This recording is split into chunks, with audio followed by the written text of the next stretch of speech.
Hi there, Tiffany with treehuggingmom.com, and today I want to introduce you to Notability, which is a note-taking app that you can find on the App Store or Google Play Store.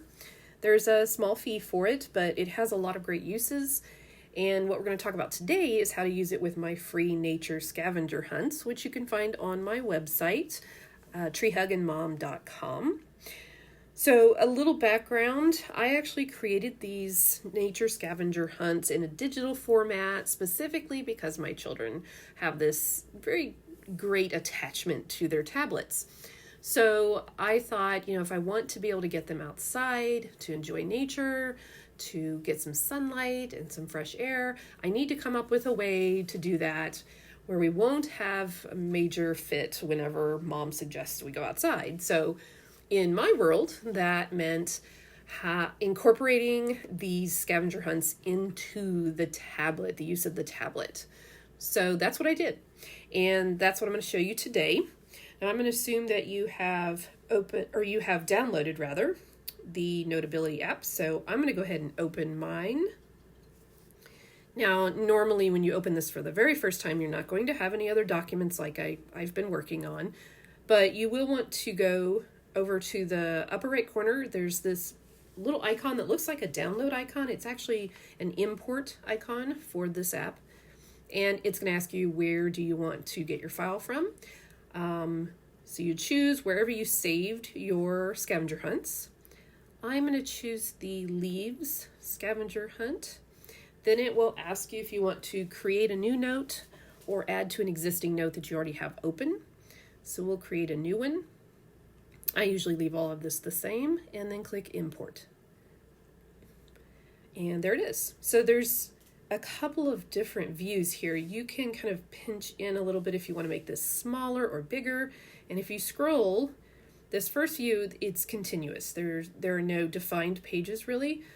I actually prefer going up here to the three little dots in the upper right corner again and clicking on view and switching to the single page view. That's just easier for me to work with. It's just my personal preference. With this one, you kind of scroll to the left and you'll move from page to page. So how do you use the tools? Up here on the toolbar, you can see we have several different tools and icons. We're primarily going to focus on the pencil tool and the eraser tool, and then also the scissor tool.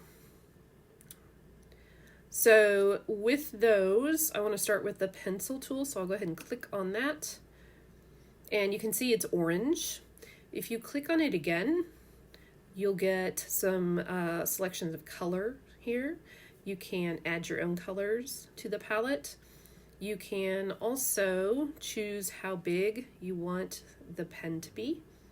So for coloring, I usually go with a little bit bigger, but if I was writing, I would choose a smaller size. So let's just pick a green color. And then you can use your pen if you have one, like an Apple Pencil. You can use another stylus. You can use your finger, whatever you want to color. And if you happen to make a mistake, you can go up to the eraser icon.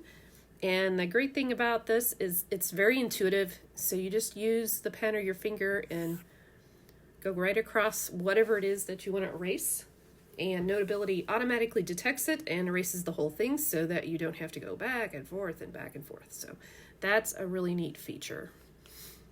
So that's the pencil and the eraser. Now, if you want to, we'll move to the next page here where we ask the child to go outside and take pictures of leaves and then insert the pictures. So your child can go out and do that. You're going to use this plus button over here on the upper right corner. And you can either add something from your photo library or you can switch to your camera view and take live pictures. And then once you snap a picture, you'll click on Use Photo and that will be inserted into your document. I'll show you the photo library here. You can see I have several different photos. I did actually take a picture of a leaf. So I'm going to click on that and then go down here and click Add.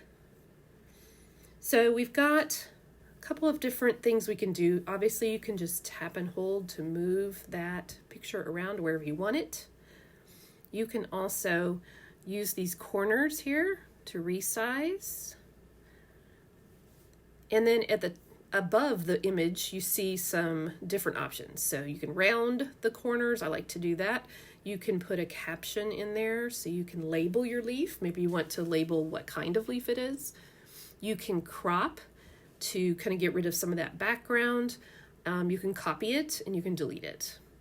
So once you place your image and you click or tap off of the image, it's set. But if you want to move it again for some reason, you can go up to the scissors tool and then tap on your image again. And so you'll get that selection of items, and then you can also move it around. So I could put it over here if I want it there instead. So that's really all there is to it. It's a very simple, intuitive app to use, and I hope that you enjoy using it with your nature scavenger hunts. Again, if you haven't picked up your copies yet, please hop on over to treehuggingmom.com and grab them. If you have any questions, feel free to drop me a line, send me an email. I'm happy to help. Otherwise, have a great day.